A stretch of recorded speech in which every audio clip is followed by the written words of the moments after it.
and share the screen and give it to our famous moderator. Gladness. Yes, Prof. The floor is yours. Show us your magic. Thank you. Good afternoon, everyone. We welcome you to this important session on data analytics and data management in public health procurement and supply chain management. So we would wish to have a very interactive session from your side. That is, you engage fully and effectively by asking questions, use the chat box to ask questions, to bring out comments.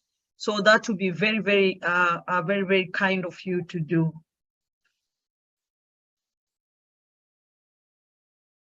So as Professor Paul said, this is the beginning of our talk and discussions on data management. As data, we all understand that data is very important and very key as far as supply chain management is concerned, that we cannot have a well-performing supply chain. We cannot have health systems which have deliverables that we expect, which meet the outcomes that we expect if we don't have data. So this session was designed particularly to help us understand the importance of data and the data management strategies. And one should see this as a very key input. That is, without data, we cannot talk about scalability of our programs. We cannot talk about scalability of our interventions. But at the same time, we cannot have informed decisions. But if we talk about a supply chain and we are not integrated, where we talk about data which communicate between processes, between systems, between different actors along the supply chain, then definitely we'll have a fragmented supply chain and we cannot be able to achieve the objectives which are intended. So with those considerations, we thought it's very important our practitioners, policymakers, researchers, and experts, we start discussing or talking about the issues of data. So this evening is 1.5 hour session, where we'll talk about this topic, and you also have the opportunity to ask questions and bring out your comments. As I said, please use the chat box. Next. So as we know that we are logging from different directions, so we have our housekeeping, and please, we ask you to kindly mute your mic and turn off your video so that we can have a smooth presentation, because sometimes they interrupt the internet connection. So please mute. And as I said, please use the chat box to ask questions, to give comments, to introduce yourself. And as I said, these questions will be addressed at the end of the session.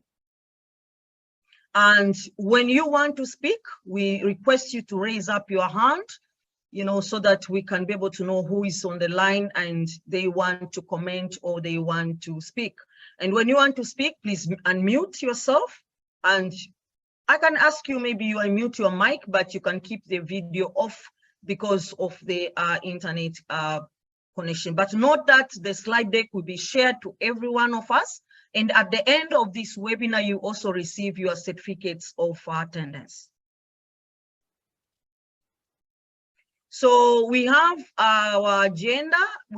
I've already talked about the housekeeping issues, but we also go through what are the webinar objectives, and then we have a poll. We have 2 polls. The first one is basically to understand our status, and then we also have another poll at the end, which will help us to kind of evaluate this particular webinar. And this evening, or I can say this afternoon, we are graced with 2 presenters or experts, I can say. We have the opening remarks from Mr. Shimelis, who is a supply chain specialist from Global Fund. And we also have, we have 3 presenters, the opening remarks by Mr. Shimelis, and then we have the experts who are going to be our main speakers. That is Professor Paul Lavan, who is Executive Director at the Empower School of Health, the one that has organized for this webinar. And we also have Professor Andy, who is a Director of Training and Capacity Building in Health Supply, and also a health supply chain expert, also from Empower School of Health.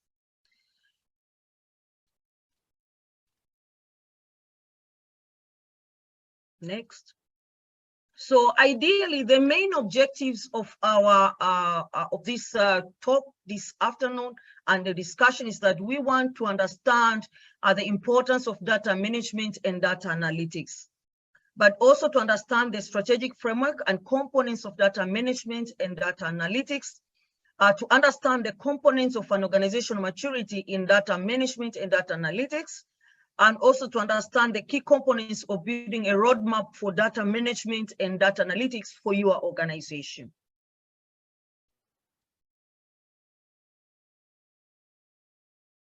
So our opening remarks will be done by Mr. Shimelis. As I said, he is a supply chain specialist in country, and he's from Global Fund. He has more than 9 years of experience, and he has been working with country teams and stakeholders to implementation, and also contributing to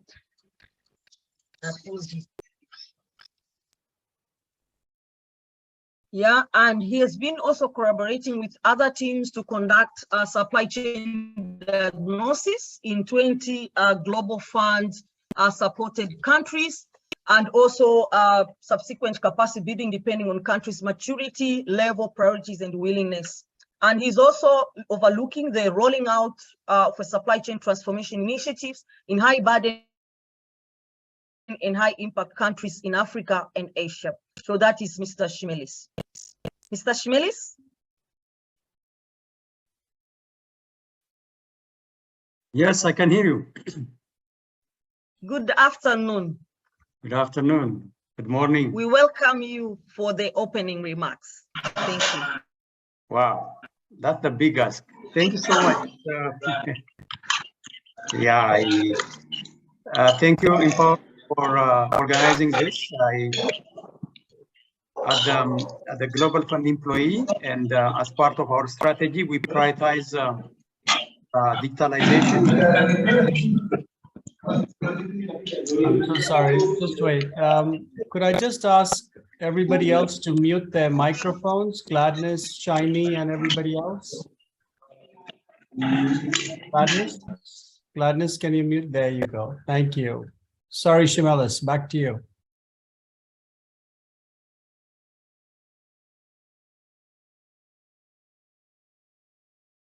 Can't hear you. Need to unmute. Yeah. Yep. Okay. Thank you for the opportunity, and I also thank Empower and the team for organizing this session. I think working for the Global Fund, I actually support many countries going through supply chain transformation, and one of the priority areas is actually digitalization, where they focus on rollout of logistics management information system, interoperability layer, supply chain portal, and end-to-end visibility. So this training is, or this session is very timely, and is critical for countries also now to implement the supply chain management system, enable them to use data for decision making. Many countries have mature systems right now, but if that mature system is not used for decision making, it's not better than a paper-based system. So going forward, we are prioritizing not only system rollout, but also system usability. We focus on how many of those entities within a country or globally who has rolled out a data or digitalization system in place have utilized that for maybe resupply, forecasting supplies planning, or even other policy decision making. So it is critical that as we go along, system built that, if not utilized, it's a waste of resource. So for those of you who are attending here, I look forward to collaborate with you going forward in ensuring that in-country data system should be utilized effectively for decision making, and also to take opportunity from many of the donors that to build the data system within your country, from digitalization, computerization, supply chain portal, visibility. Those areas are the future, because COVID has taught us a lot in terms of using systems which are strong enough. I can sit down here and see how Ghana or Uganda or Tanzania function, because we are rolling out a supply chain interoperability layer in all of these countries, which means that their LMI system, their ERPs, their financial systems, their health information systems have created an interoperability layer or an health information integrator somewhere within the Ministry of Health or within their central medical store, which are able to integrate the information from these various sources. So we are going that direction right now. So let's scale this up just from the traditional LMIS into digitalizations, supply chain visibility, and I'm happy to work with you.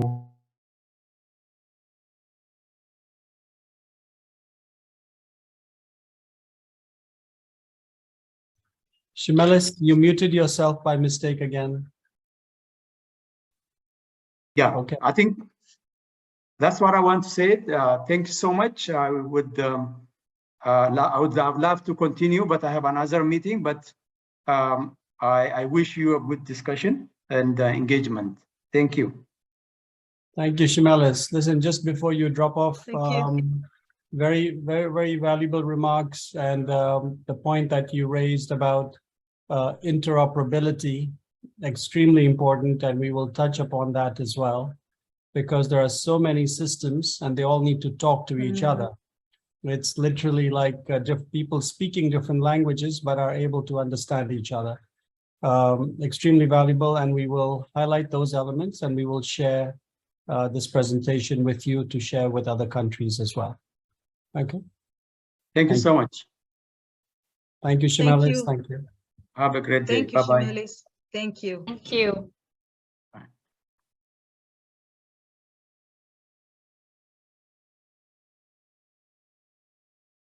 I would now like to introduce our two presenters. So we have two experts. That is, the first one is Professor Paul, who is the founder and director of Empower School of Health, the Center for Digital Learning, CDL, and the Center for Leadership Development. He's also a former head of Global Funds Department of Procurement and Supply Chain Management, and also advisor to Gates Foundation, World Bank, WHO, and various ministries of health, which includes the Ministry of Health here in Tanzania. And his areas of expertise includes public health, advocacy, business development, capacity building, strategic planning, policy development, national and international partnerships. Our next speaker is Professor Andy, who is one of the co-authors of the Yellow Book. Yeah, those who are public health logisticians, we all know the Yellow Book. So we have the co-author this afternoon, and we are so grateful for that. The book is on managing drug supplies by MSH and WHO, and also is a co-author with the e-handbook of health systems in action for managing medicines. He has more than 30 years of experience working in health procurement and supply chain, both in lower and middle income countries. The focus of his experience includes effective management of pharmaceuticals, vaccines, and medical commodities, and particularly the implementation of programs for the introduction of new medicines and rapid diagnostics for neglected tropical diseases.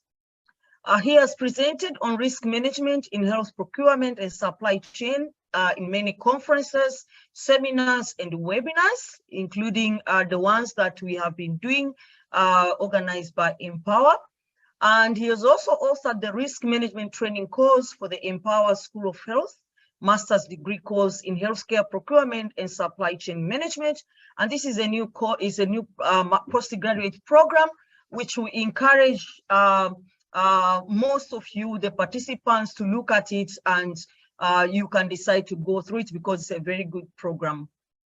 So after the introduction of our key speakers, I would like us to go through a poll. This is our first poll.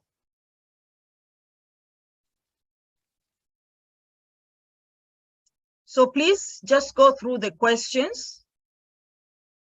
Please just go through the questions. We have very few questions, I think 7 questions.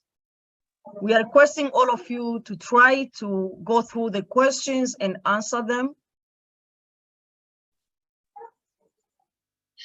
Please, can we go through the poll?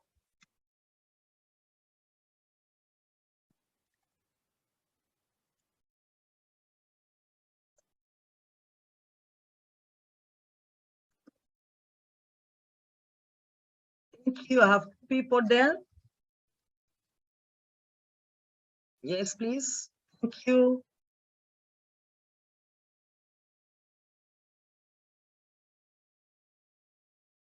Thank you. Yeah.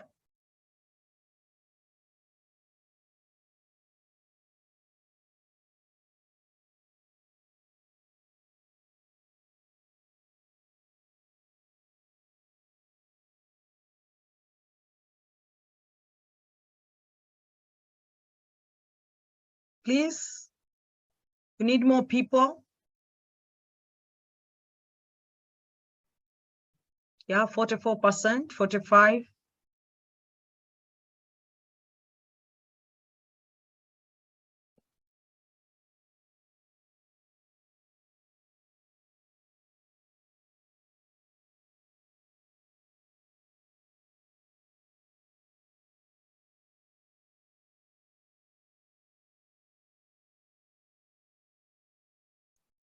How far have we reached? Yes. Yeah, we are now 54%. Okay. Yeah, 56. Maybe go 60. Yes, please. Can we do it a bit quick?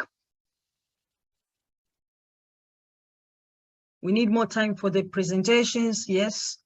60%, 61. Let's wait till 66, which is 2/3. Okay, Prof. All right, bring us in, guys. Yep. Please do the poll. It's 63. 63, good. We are stuck at 61. Don't worry, it's okay. Yeah. Okay. We can move on. I think we can Okay. share the results. Yeah. Okay. Shani, can we end the poll now? Yeah. So these are the results for 65 people out of 103. So it's 63% who participated. That majority are male, that is 82%, and 18% are female. In terms of age, is that majority of the age from 30 to 40 years. So it's very good. We have young experts here. And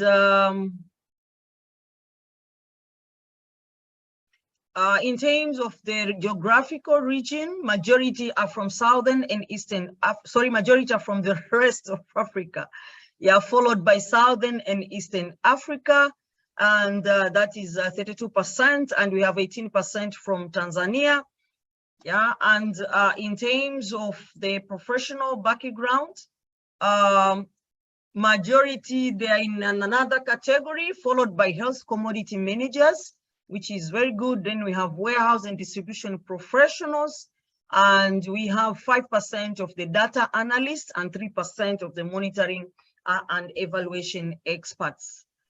In terms of years of work experience, the results shows that majority have an experience of 6 to 10 years.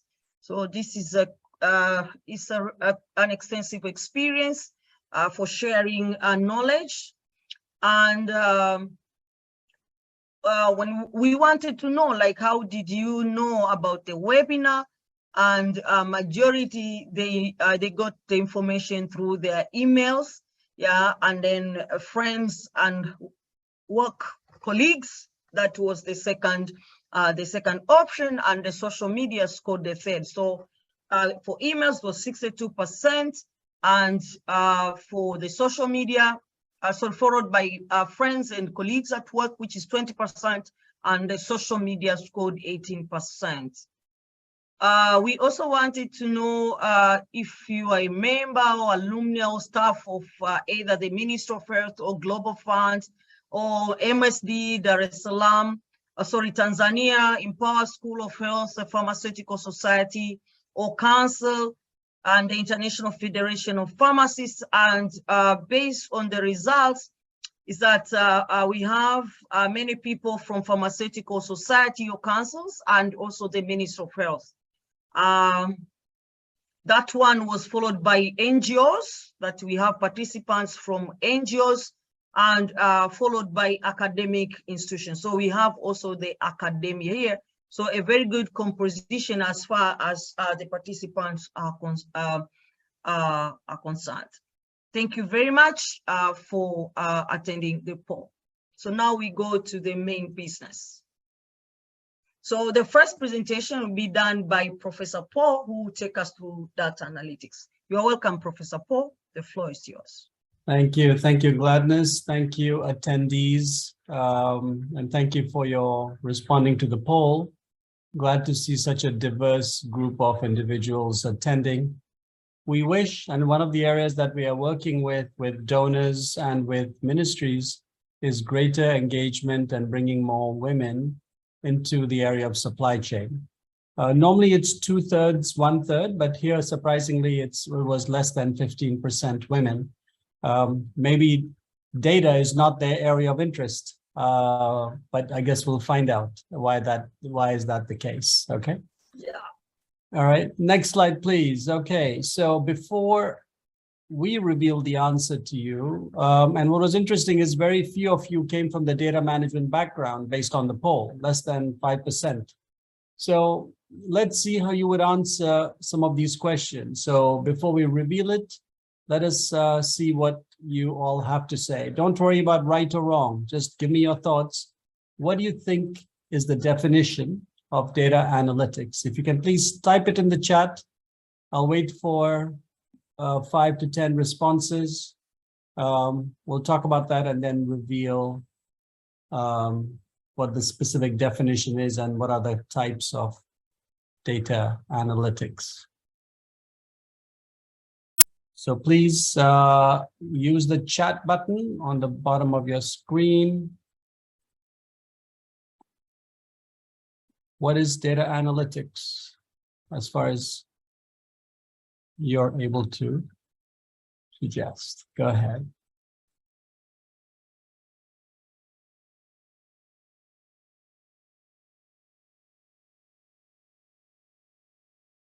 Examine data to draw conclusions.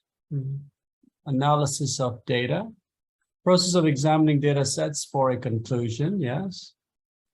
Making sense out of a set of data to make informed decision. Yeah.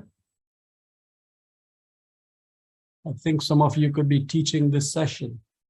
All right. Refers to process of examining data sets.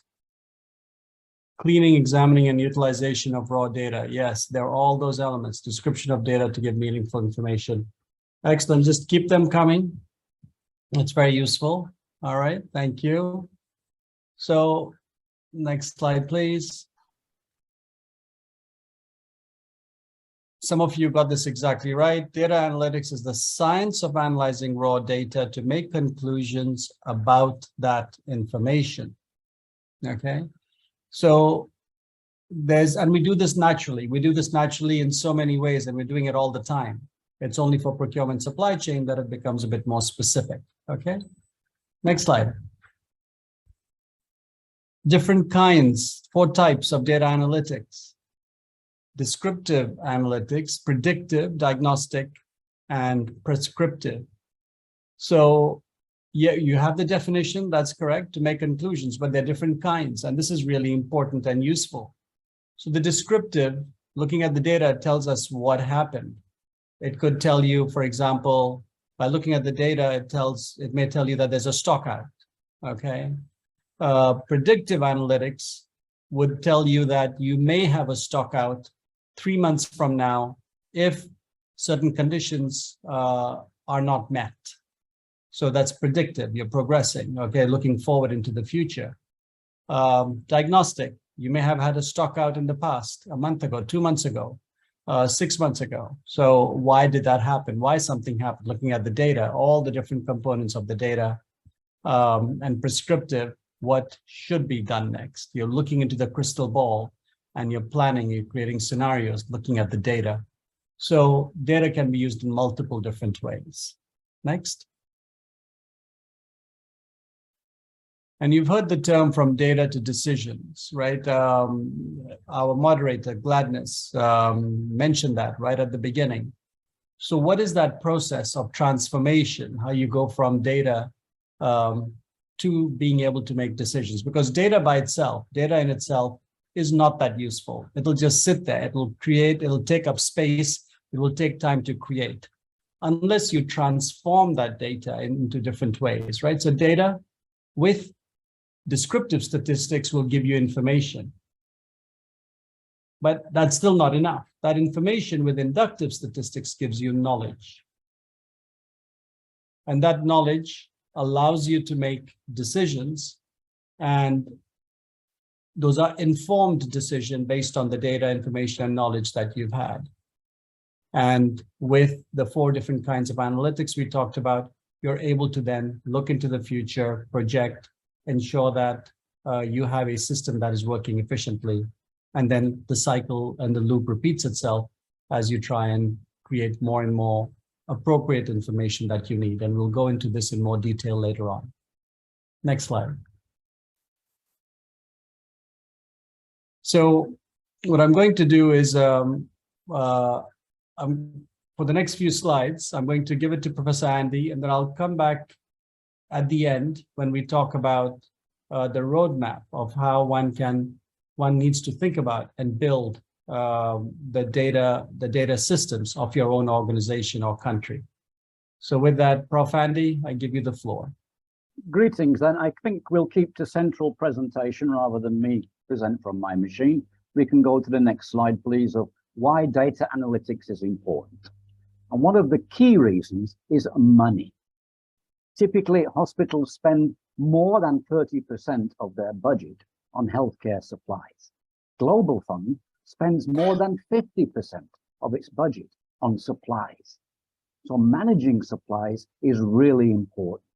But often we don't have the visibility that we want on those supplies. Where are they? What's happening to them? We need this visibility, and data analytics can bring us this visibility. It also gives us the tools to analyze what's happening and help us to reduce costs and automate the processes. Too often they're far too manually heavy. We're trying to add up huge columns of numbers. We're trying to process manually when it really should be computerized. We're not computerizing because we're not managing the data well. But so far, we've not adopted data analytics very much. Over 80% of organizations are still doing manual inventory control. We're still on Cardex cards. We can't hope to process data in a manual way. Next slide, please. Data is the public health supply chain biggest challenge, but it's also the biggest opportunity. It's a challenge because we don't have complete and accurate and timely data. Often our data is incomplete. It's certainly not timely. It can be months old by the time we get it at central level. Next, even when we have data, it's often in silos. That is, the vertical programs keep the data to themselves. The malaria program, the HIV program, the TB program, all have their own data, all locked away. It's not getting shared. And other systems as well. We don't know from the central level, what's happening at province or what's happening at district. We have what we call these silos, this segregation of the data. It's not sharing well. Next slide, please. So in many countries, there are just no processes by which we can capture the information on consumption. It's not systematically captured. I ask for dispense to user data, the most accurate data. Often I don't have it. Individual pharmacies will have that data, but it's not being collected and collated and sent back up the chain. And even when we manage to unlock the data from paper tools, the way we analyze it is often still very crude. It's not being useful to us. And the result of that is many people don't see the value of data. They say, well, we haven't got it. It's not there. We can't do data analytics because we don't have data. I want to try and dispel some of that feeling. Say we can still use data. We can make the system better. Next slide, please. We have many decisions to make in the supply chain, but often we don't have the data. We end up guessing, really. It's an informed guess, but even so, we should be having data if we're going to commit millions of dollars, huge amounts of money, and we don't. Can I afford a new warehouse? Does it make sense? Is it a reasonable investment? Without the data, without the supply flow mechanisms and the volumes, I can't make an informed decision. Should we take a tier out of the supply chain? Do we need the provincial stores? Should I be going from central level directly to districts? Does that make sense? I have no data to make that decision. I have no costs. What are the relative costs? What are the models? I don't have that. So data can tell me what's happening now, but it can also be predictive. I can estimate future costs, future considerations. This is the value of data analytics. Is it more cost effective to have the LMS or not? Again, I can do this with predictive data, using the information I have now to process it to predict the future. So data has many uses, but I have to be able to collect it, analyze it, and turn the data into information. Next slide, please. As an example of this, we can look at the PEPFAR program, the President's Emergency Program for AIDS Relief, which from the very beginning insisted on electronic data capture. And that's been massively successful because it had that data capture. It used private sector approaches to public sector operations.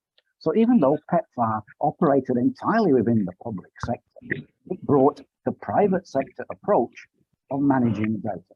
Sorry, can we please go to mute, please? Can everyone mute? Yeah, good, okay. By bringing the insistence on data capture, it was exceedingly effective and efficient. It stands out as a beacon of just how well it can be managed when the data is available, when it can be analyzed, when it can be processed into information.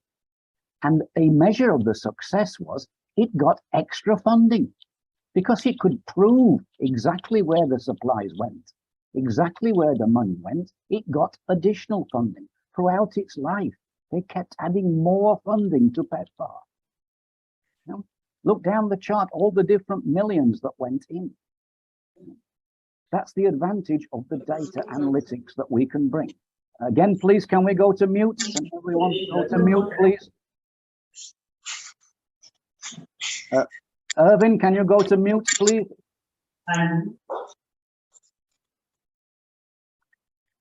Okay, next slide, please. Talked a lot about data, but there are different types and different sources of data. And let's take a moment now to look at that. Data arises from many different places. It comes from the procurement, all the shipping information, all the procurement information. When are things going to arrive? It comes from past consumption, from warehouse data, from stock and inventory data.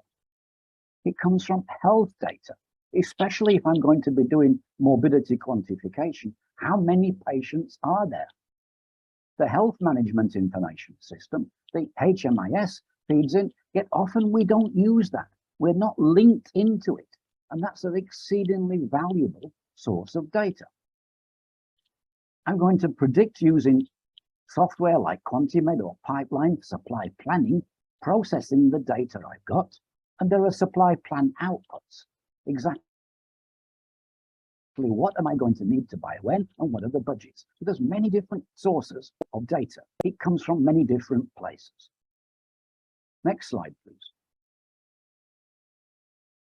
And it comes in many different formats.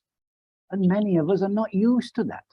We're used to getting Excel or paper, but it can come in electronic data interchange, automatic, enterprise resource planning, RFID, radio frequency identification, cyber physical systems, intelligent transport, barcoding. We're not using that very much used in the private sector, but that is immediate data coming in. And when we talk about data, we have to remove our focus away from paper and simple Excel sheets and look at the different formats. We were talking about interconnectability. If we're going to have interconnectable, we have to be able to transfer and receive data in the same format. And that means that we understand what the formats are. A key one is geographical information. Where are the supplies? If I've got geographical information, I can know exactly where they are. I can get that from the radio frequency identification using GPS system, exactly where the supplies are automatically. I don't have to plot it out by hand. So understanding the data formats and how they interact and how we get interconnectivity is an essential component of data management. Next slide, please. Data governance. Now there's a strange term. We're used to good governance. And let me ask you now to type in the chat box, what do you think data governance is? Please take a moment and type it into the chat box now.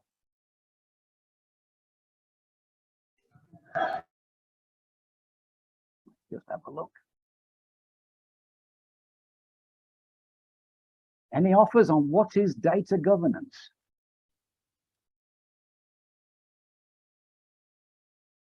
Give you just a few more seconds to have some replies. Just take a guess, type into the chat box what you think data governance is. Yeah, this one's a bit more tricky than data analytics. So let's see what we get. Okay, I've got data sets, the good use of data for decision makers.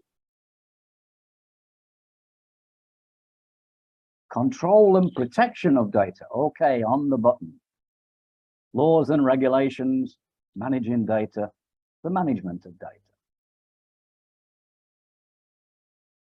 Okay. Everything you do to ensure data is secure, private, accurate, available, and usable. Well done.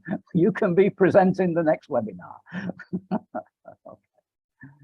Civil registration. Okay, next slide, please. Let's go on and see what we think it is. There are 7 foundations of data and analytics governance. One, there has to be trust. People have to trust what I'm doing.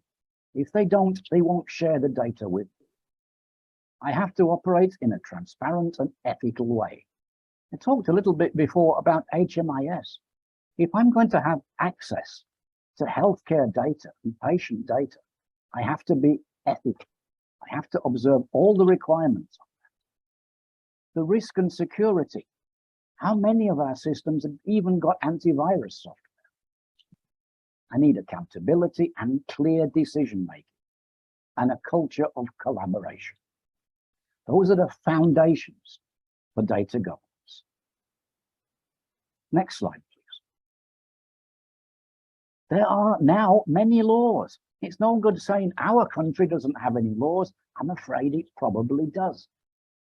Difficulty is very few of us working in supply chain know about them, because most of them, we think it's not part of what we're doing, but we're managing data and we have to be aware of laws and regulations. There are lots around the world.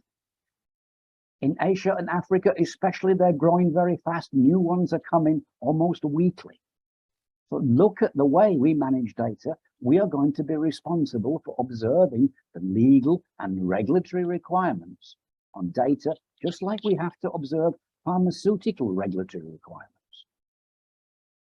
Next slide, please. WHO has got guidance for protection of personal data. I wonder how many of you have seen it before. Take some time, reference it, look at it. The link is on the screen. Look at what we're supposed to be doing already. That's good guidance from WHO. It sets it out very clearly how we must handle data, especially personal data. And again, if we're accessing the HMIS, the health management system, we have access to some personal patient data. So we must have good protection.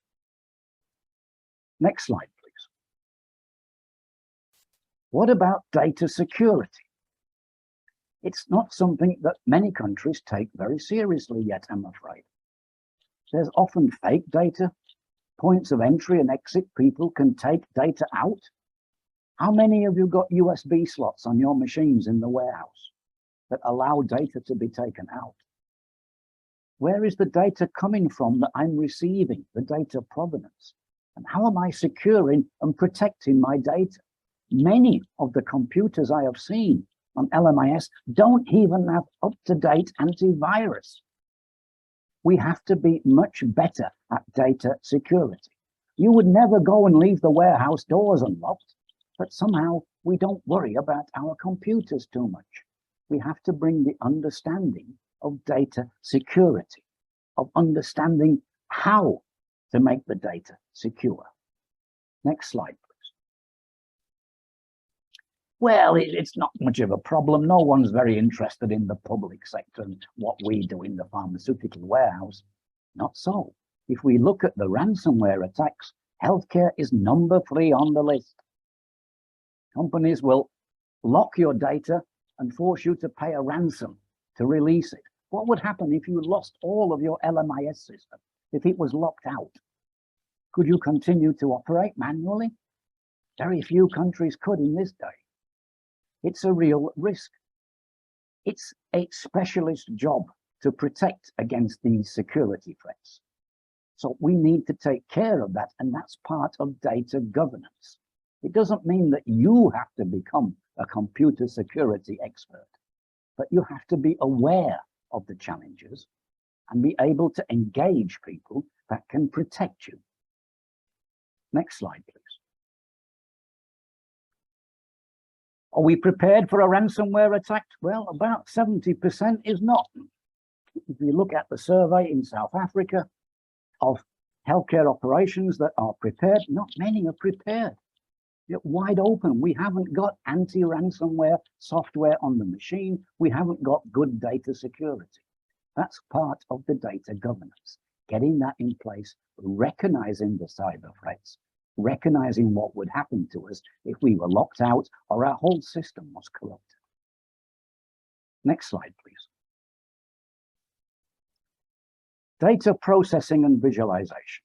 In order to use data, I need to change it into information.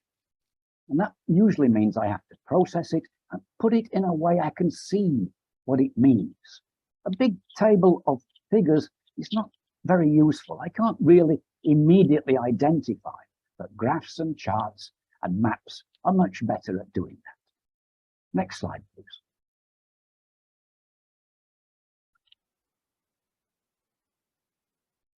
So when we get data, we sometimes talk about raw data. It's not really actionable. If I have a printout of the out of stocks, it's not really actionable. It's not really something I can work with. So I'm going to have to process this data, transform it and organize it in a way I can see what it means. And this is critical so that I have clarity and readability. And then I can check the reliability and validity of the analysis. If it's just a table of figures, it's not easy to understand. So this is the key point around data processing. It's often one that's missed. I want to be able to see what it means. It's not just enough to process it. I must have information that I can see. Next slide, please. So we start this process by identifying the purpose. And that's often a step that's missed. I've got data and I'm going to put it in a graph. Just a minute. What are you trying to do? If I don't clearly identify the purpose, I'm not clearly going to get the information in a form that I want. So start by identifying what the purpose of the data processing is. Then I can look at the questions I want answered. And now I'm in a position to know how to process the data. Then I can collect the data and analyze it, and I can look at interpretation and evaluation. Once it's in a visual form, that I can see what it means. But we must start by identifying what I want to achieve, and that too often doesn't occur. Next slide, please. So I want to look at visualizing. That's a picture or a graph or some kind of visual display so that I can clearly see what it means. I can do trend analysis. Where is it going? Am I getting better? Am I getting worse? Is the stock position improving? Is it going down? That trend analysis is important. Just looking at the figures, I won't see the trend. I have to make the analysis to be able to see the trend. Exploring what's going on. The data will help to tell me what is happening. And then estimation, using data to predict the future, predictive analysis. Far too often we just jump to predictive analysis. Oh, I want it to do the quantification for next year. We haven't looked at the data yet. We haven't looked at the trends or explored it. You need to do that first before we jump to predictive analysis. Next slide, please. Data quality. Let's go to the next slide. And again, in the chat box, please, what do you think are the key components of data quality?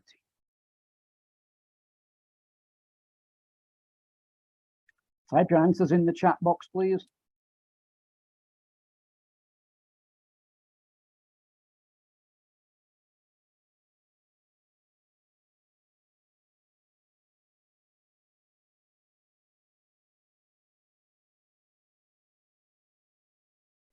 What am I doing? Okay, I've got completeness, timeliness, stock control book, correct, fair, reliable, confidential, accuracy, transparency, accuracy. Yeah.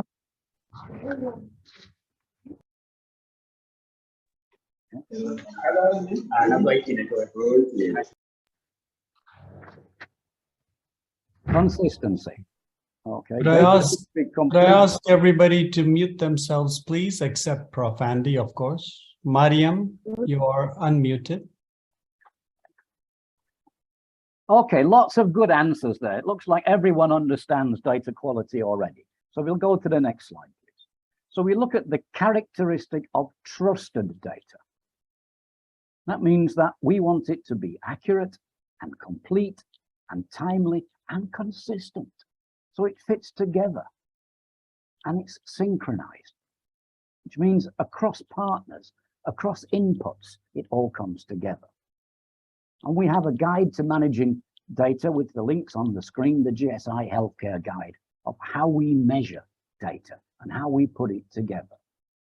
So I think everyone can understand all those components of data quality, the characteristics of it. We mentioned at the start interoperability, and that's linked with the synchronized. It has to be able to connect both inwards and outwards. That's the synchronized part of trusted data. Next slide, please. Well, that's great, but let's have a look at what we've got.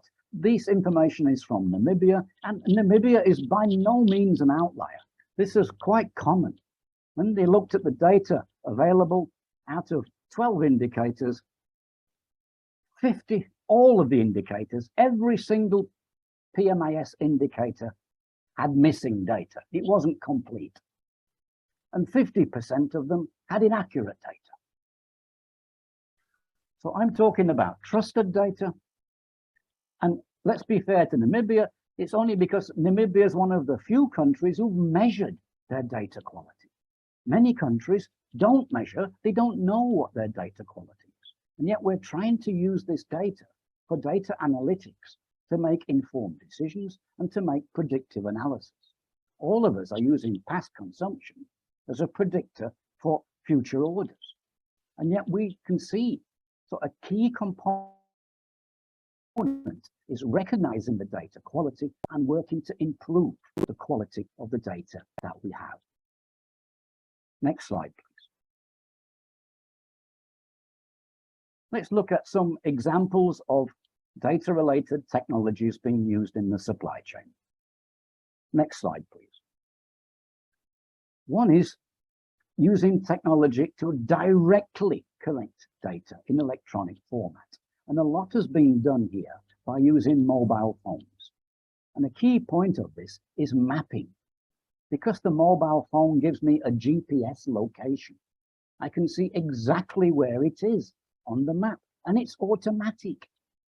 I don't have to plot it out by hand. It comes directly into almost an epi map, a WHO epidemiological map. I get the same for the supply chain. Exactly where is my supplies? What's the stock level at this location appearing on the map? So smartphone-based applications are gaining ground quite fast for tracking and supply chain management, especially in Africa, increasingly now in Asia. There are a number of different apps which will track. Ease app is one of them, and will give you scanning straight away. Can we go to mute again, please? And the link is on the screen for some examples of doing that. A map immediately showing you where the stock is. You can visualize that. You can take that to non-supply chain experts like the minister and say, that's the situation. People can understand the map. They can read the map. A long column of figures showing your stock outs, not so much impact, but a map showing the stock outs, that's got a lot of impact. And that's what data analytics and data management can bring. Next slide, please. Drones. And people often misunderstand. They think, well, drones, it's tiny little bit. It's never going to be able to deliver any volume. And that's true. It's specialist items. Although the volumes are increasing, it's not likely to make the big volume. But that misses a critical point around drone use and operations like zipline. Next slide, please. One of the key points about the drone operation is that it collects complete, fully computerized data. And we can't say that for many of the rest of our supply chain operations. Everything here is fully captured. All the data is fully captured. And that's one of the great advantages. Yeah, can we go to mute, please? Yeah.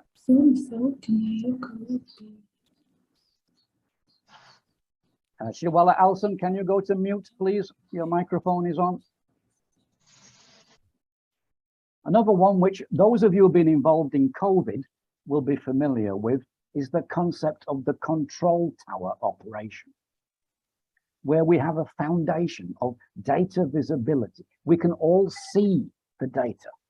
We can all see when are the supplies going to come? Where are they now in the whole of the supply chain, in the whole of the shipping and delivery process? And because we've got that data visibility, we can bring processing power then to analyze the data. And that then gives us the ability to make informed decisions, bringing the workflow concepts to execution. We start with data visibility, being able to see all of the operation. And that's a key point. I talked earlier about the silos. It means removing the silos, sharing the data across the key operators. Next slide, please. So this control tower operation allows upstream and downstream. So where is the next order? That's the upstream. How am I going to interact with the vendors, the freight tracking system, the downstream? When it gets into the country, where is it now? Complete data visibility, a single version of the truth, because I know exactly where everything is at any time. That's the kind of data visibility that allows informed decision making. Next slide, please. Okay, back to Prof. Paul for the roadmap. Thank you very much, Prof. Andy. Just go back one slide, please. Want to highlight over here that the donors, USAID, Global Fund, and I think Gates as well, maybe World Bank, are funding these activities. Several countries are already participating in designing, developing, and launching these control towers. Could you please type in the chat if you have experience in or have been involved with control towers in your organization or your country? If you could just mention your organization and country, if you worked with control towers. Let me see how many of you have that experience. And as you're doing that, just to mention, this is an extremely advanced interoperable system that gives complete connectivity. And I'll show you an example in the next few slides as well. And it's the direction where the technology, the data, and the systems are headed. Okay, have no experience at all. Anyone? I'll give you 30 seconds from Nigeria, but no experience, okay. So this is starting to get rolled out. It will be coming to several of your countries, okay? And like we said, we'll be sharing the PowerPoints. We have links to all of these topics and documents. It would be very valuable for you to read up on all of these components and elements, take on further studies, etc., okay? All right, yeah, keep typing. Next slide, please. So creating, you go back. So now what we're looking at is creating your own data analytics and data management roadmap. So if you're a country, you're a program, you are a department, and you're thinking ahead, how do we start? Where do we start? How do we look at all of this? What are some of the components? Next. So a couple of really important quotes from an article that was published. It was well recognized that data analytics has the potential to substantially improve the management of pharmaceutical supply chain. We've been hearing this previously and also today. But in particular, predictive techniques using, again, you'll hear these new terms that are coming in, and we all need to familiarize ourselves with these new technologies. Otherwise, we will be left behind. New techniques, predictive techniques using machine learning algorithms, having already proven high efficiency in providing accurate forecasts, thus contributing to managing drug shortages or high inventory levels, not too much, not too little. So without technology, the things are now so complex in a country and have been, what you absolutely need is to think about these technologies, data technologies that will help you make decisions. Next. So look at some of the key, as you start to build, think about the roadmap, think of the key components, 4 critical factors that help countries. The first is to define the roadmap that includes the stance and role of digitization. So whatever your roadmap is in supply chain, and this is why the Global Fund has asked us to highlight this, and other donors are asking for the same, is build digitization, data, visibility into your program. Strengthen it, make it a part of all the components from all the way from the top, the center, all the way to the last mile. Next to that, build relevant capabilities. You as individuals, we have about 170 of you present on this webinar. It's an area that is absolutely critical for your growth, for your organization's growth. If you look at it from that point of view, even at the personal level, I assure you, any one of you with, let's say, an advanced degree experience working with control towers, et cetera, you speak to your supervisors, you speak to your various colleagues, you would grow much more quickly if you bring your existing elements of pharmacy or management or logistics or supply chain, and you underpin it with data, understanding of data, data capabilities, and bring that capacity of yourself in there as well. So, and think of it both strategically at the high level and at the detail level. Build that capability, extremely important. Implement interoperability with existing national structures. Mr. Shimelis from the Global Fund mentioned this. So when there are so many different machines, there's so many different technologies, there has to be a way for them to talk to each other. And usually there isn't. One of the biggest problems that we as supply chain professionals face is that our LMIS system, the Logistics Management Information System, doesn't talk to the HMIS, which is the Health Management Information System. And we cannot do accurate forecasting. We cannot do accurate planning unless we get the HMIS data talking to the LMIS. And Prof. Andy showed you an illustration earlier, how the two must talk to each other. So that's where interoperability comes in. Get stakeholder commitment to change. This isn't easy and it's not cheap. It takes time, it takes money, and it takes skills. And donors are funding. This is the time for organizations to talk to the ministries, ministries to talk to the donors, to get the necessary support to move in this direction. Next. So I'm going to ask, after the slide, I'm going to ask you a question about where you think your organization is on the scale from greenfield to a future state digitization. So just focus on these points for a few minutes, and then I'd like you to answer that in the chat.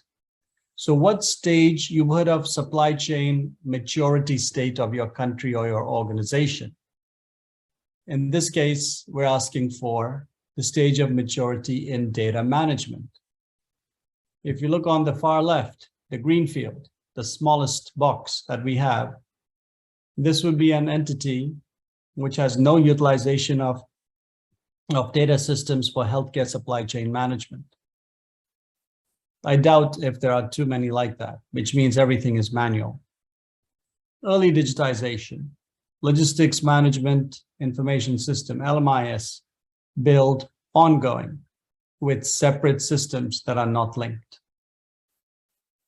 Emerging digitization, moving to the next level, add a bit more. So you've got the LMIS, and now you're integrating, or you're starting to integrate with other elements and components of other technologies, other digitization. Advanced analytics, AA. Okay, integrated logistics information combined with advanced analytics that gives you predictive capabilities and everything else.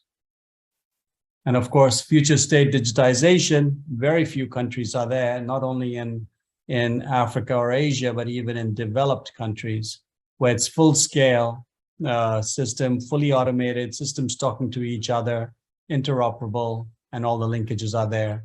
And even the disease data is connected with the supply chain data. So from greenfield to the future state, if you could just type in where you think, next slide, yeah. So you could estimate, for example, 1 early greenfield state, or just type in early greenfield, and 5 future state. Okay, it would also be helpful if you can, organizational department, name, if you feel like sharing that as well. Okay, so we would get a sense of that department. Maybe it's in Tanzania, maybe it's any other part of the world. So we get a sense where you think you are. Okay. Let's see some of the answers.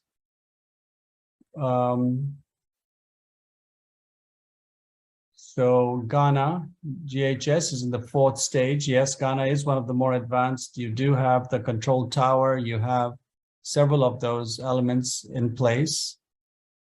Uganda, early digitization, emerging for Nigeria, and depending on which department. Tanzania,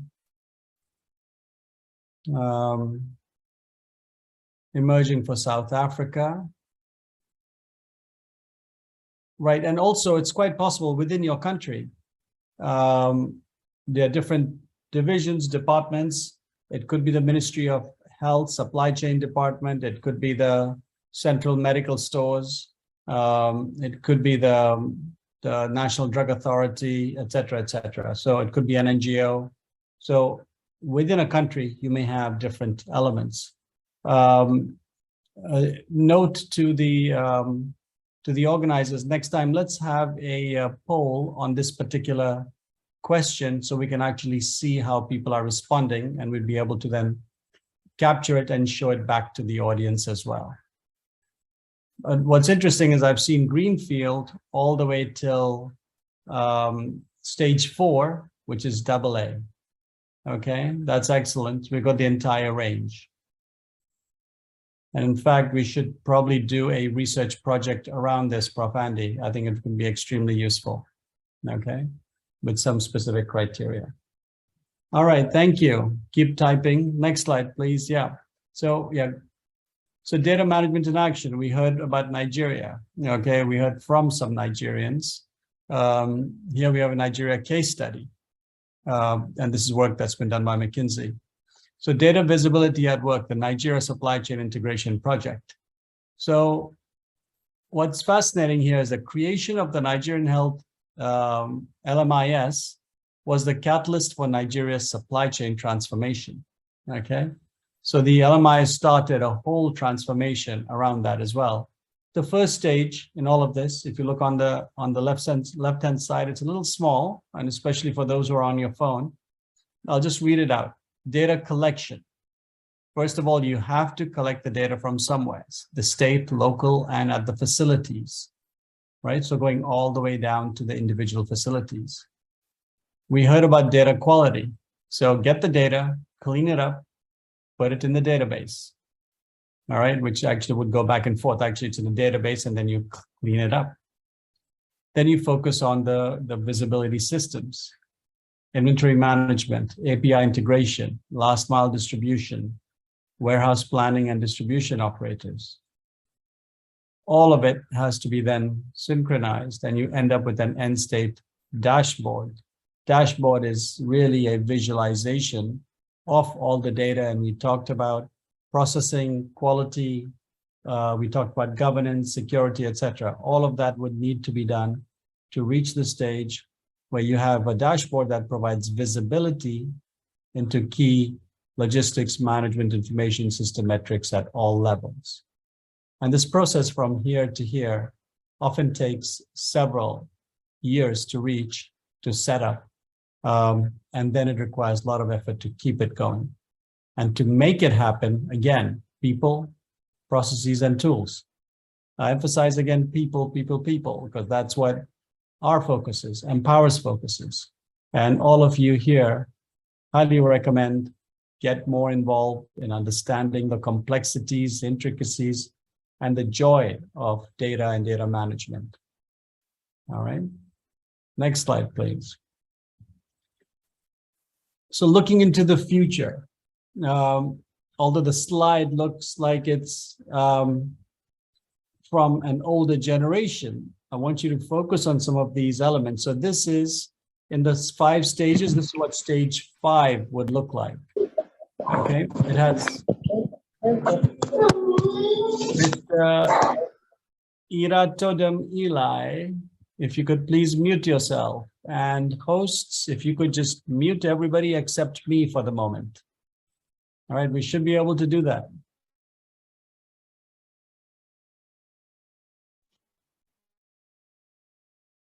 All right, can you hear me?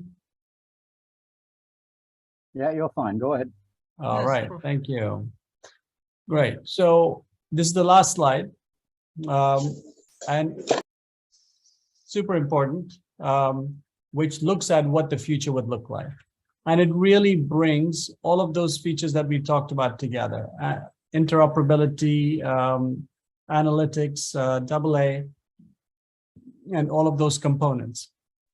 So collecting all the data of sales, prices, products, even weather, promotions, all of that goes into for the forecasting. That goes into integrated and mobile planning. Messages go to the factory. Factory's production is linked to what the needs might be. That goes, they then ship using an autonomous truck. Remember, we're looking into the future. You know, this is Elon Musk's and other different visionaries, products and technologies that we're thinking. An autonomous truck that would then deliver to a particular warehouse. Automated warehouses and robots, some of them already exist and are working, Amazon and some other places, and also some large pharmaceutical warehouses in developed countries. They then have, using predictive shipping, would be shipping products to the customers who, upon receiving a particular product, would then provide their information in terms of, so you can see over here, orders for arrival tomorrow, 3:30 p.m., get a 5%. So everything is linked. Everyone is, all the technologies, machines are talking to each other and are able to provide what you need. I mean, today, for those who've spent time in some developed countries, and actually even some of the very efficient online retailers in Kenya, in Ghana, definitely in India, US, and many of these places have incredible logistics systems. If we can bring even 10% of that into the pharmaceutical sector, into the supply chain sector, we would see a significant improvement. Okay. Next slide, please. I believe it's the last one. All right, with that, I leave the floor open, but just before I do that, Prof. Andy, would you like to say anything? And then Gladness, I leave the discussions to you. I think let's go straight to the Q&A. We've got some questions in already. We've got some comments, so we can look at those. Okay, thank you, Prof.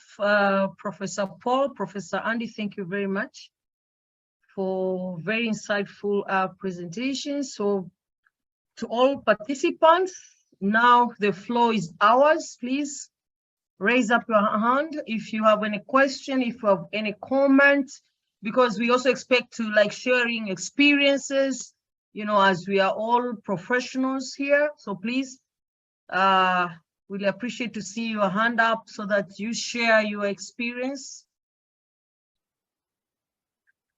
Questions, comments?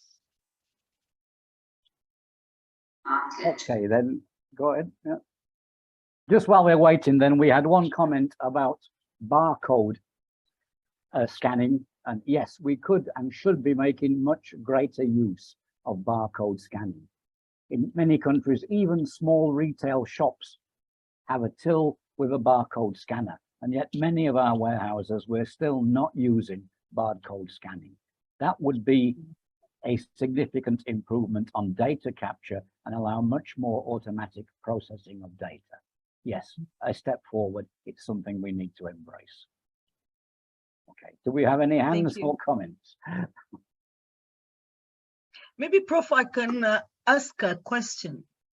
We have talked much as far as the processes and systems that are concerned, given the change in technology, the advancement. Can we also talk about a little bit about human behavior?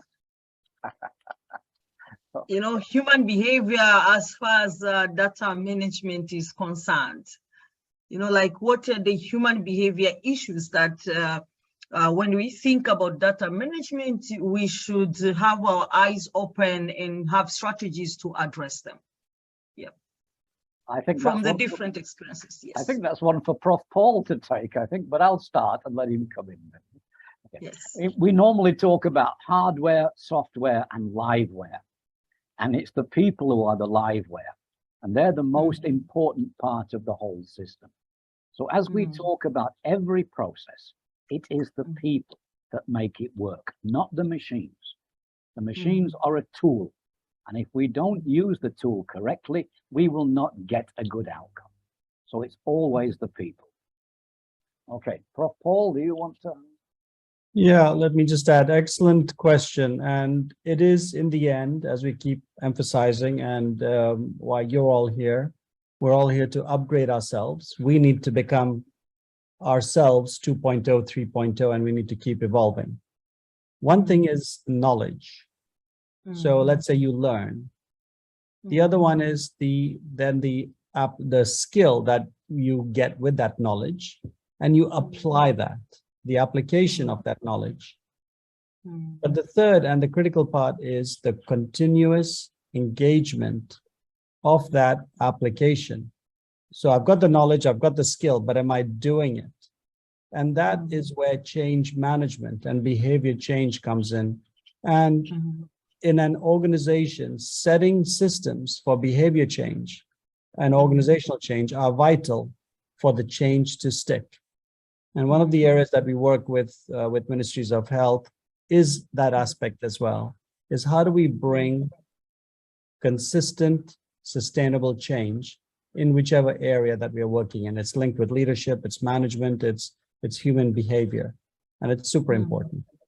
Let me just pause there. Lots of good questions coming. So Gladness, why don't you continue to moderate? Go ahead.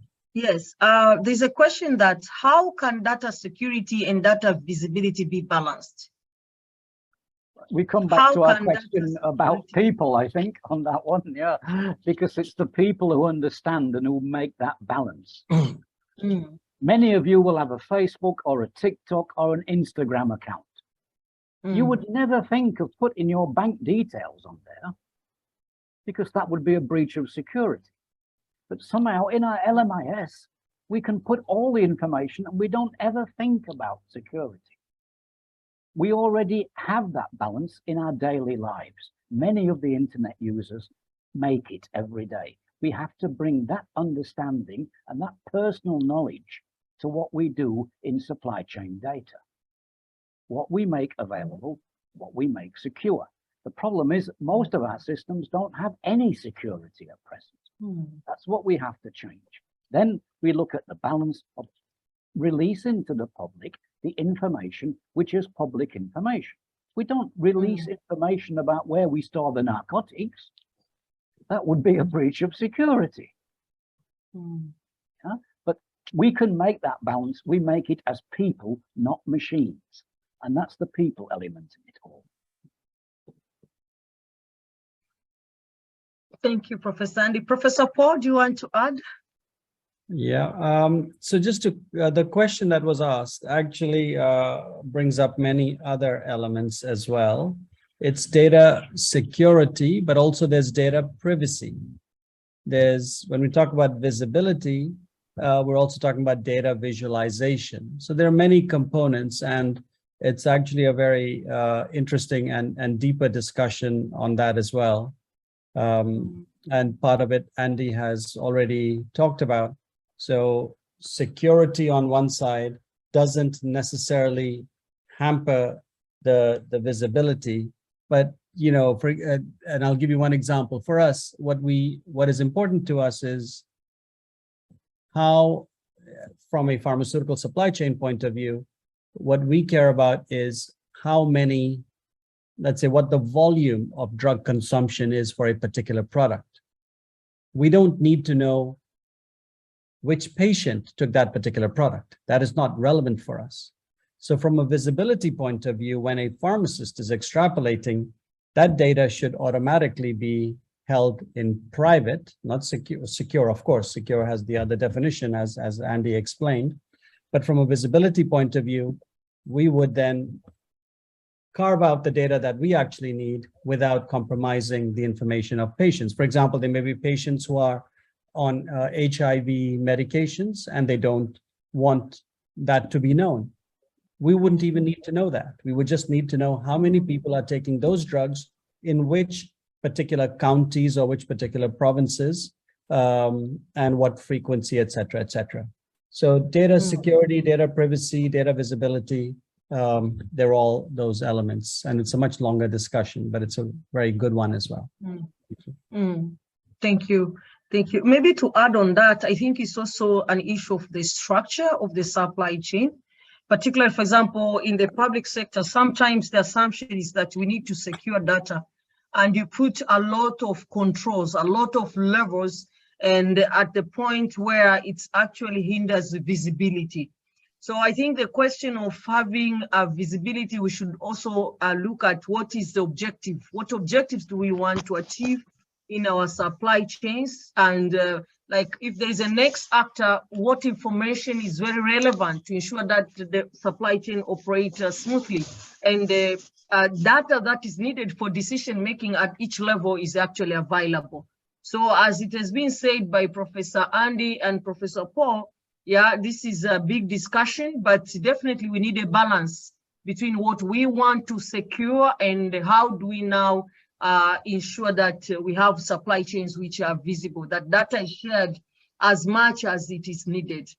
So maybe we can go to another questions. It says, sometimes you may find that the health management information systems and the logistics management information system do talk to each other to some extent, but some of the components are found not to be compatible.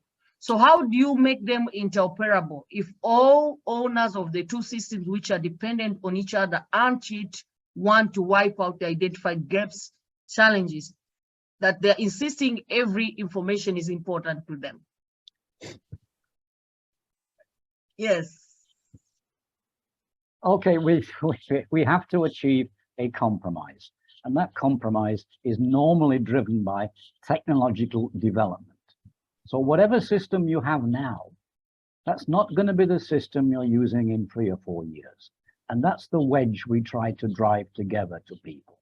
So we've got two non-connected systems using different formats. They can't talk to each other. The way we do it is, in the future, you're going to need to move to a different system anyway. So let's move to a system which is interoperable. We can't achieve it overnight, but generally software upgrades is a major upgrade every 2 to 3 years. So within that kind of span, we should be able to bring interoperable systems together, because that's the time when we're designing a new system when we can make it interoperable. Yeah, it's never easy. Nobody ever wants to give up their own system and their own control of the data. But the technology can give us a wedge to help drive them closer together. Prof. Paul, if you want to add to that. No, I think you've covered that. We only have a few minutes left. There's also another question that we can type the response as well. And Gladness, please, I think it might even be more relevant for you. And you can even pick up the discussion with Simezo, if I pronounced it right, one-to-one as well. It's a useful question. Okay. But what I did want to ask the audience is we've been asked to develop both a short course in data management, data analytics. A short course would normally mean 1 month. And also a specialization, a master's specialization in data management. And I'd like to ask who would be interested in, and there's a range, let's say a 1 month certificate course, a 1-year postgraduate diploma, or a 2-year master's in data management for procurement and supply chain. Is this an area of interest? And if so, at what level of depth would you be interested in? So please, can you respond? You can even type in the chat box, please. what is your preferred, yeah, there's some say postgraduate diploma, 1 year postgraduate diploma. Yes. Maybe continue to send your opinions in the chat box as we go to the poll, the last poll. Shiny, are you ready? Postgraduate. Yeah. So we have masters 2 years, but I think many of them wanted a postgraduate diploma. Yeah, 1 year. keep it coming. Yeah. Yeah. Certificate 1 month. Wow. Yeah, feel free to keep adding the tag on the chat before you do the poll. The poll can wait 60 seconds, no problem.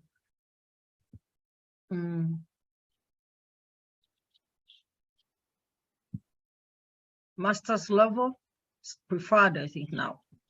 Yeah. We have certificate.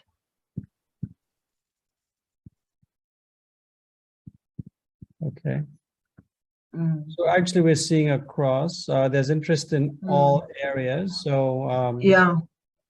so what we can do is structure it in such a way that people can start with a certificate. Yes. Build Postgraduate. build to a postgraduate diploma, or those who are interested can go straight to a 2 years master's. Okay. Yes.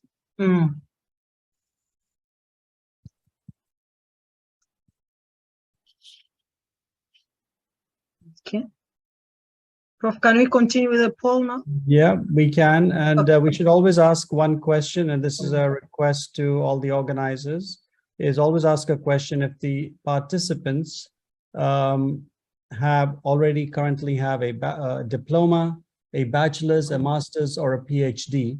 So we see what level of education they have, and maybe it's already in this webinar, not in this poll, but let's see. But always ask that question. It's super important in the opening question poll to ask that. So Gladness, Shiny, and the organizers, please include that. Okay. Okay. Okay, Prof.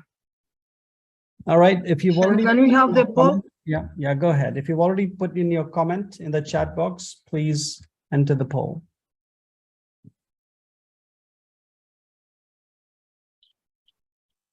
Shiny, can we see the poll? I can see it. Screen share, please. Me, I can't. Yeah. Oh, okay. I can. Maybe No, you can it's share there. the screen again. It is there already. Can others see it? Can someone? Me, I can't There are see. 69 people who have already responded, so There I you go. believe so. Yeah. So just keep it there.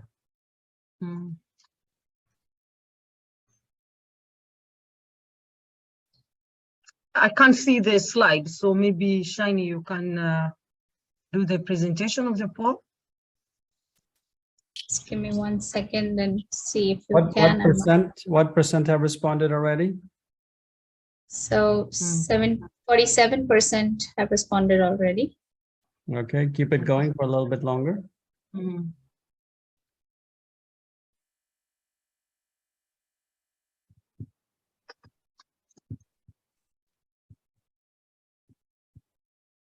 Once you hit 50%, we can close it out. It's fine.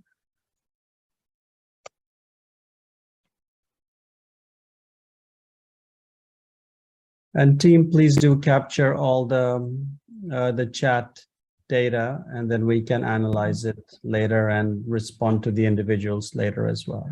Okay. Okay. I think we can, it's 52% now. Yep, go for it. Gladness, are you able to see the screen? No, I just see the PPT. Yeah, now I can see it. Yeah. So we have 79%. No, sorry, 52%. Should we wait, or because we have 150 people? No, we already it's already being shared. It's already being shared. Okay. Okay, fine. So